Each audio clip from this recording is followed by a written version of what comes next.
So what's your name, ma'am? Terry Malcolm. And this was your daycare? Yes. Really? How many kids did you have in it? We were licensed for 60. I don't know how many we have right now. I can't think. But nobody was here for the club. Nobody's here was closed. But you're open 5 days a week? Yes. What are you going to do now? We're going to rebuild. You're going to rebuild here? Yes. How many? It will, however, have a huge. Now, is this a high school across the street from us or what? This is Irving.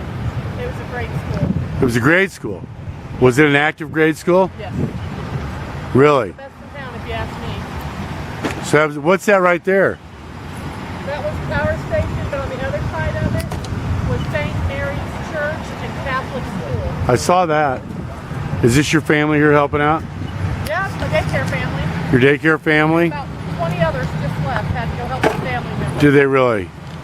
Well, we're sorry to hear that. But you're going to rebuild, right? Yeah. Well, God bless you. We're going to see if we can get people in Kansas City to step up and help you all down here. Yeah, I know. That's one of the good ones, ain't it? Thank you, ma'am. You girls have a good day.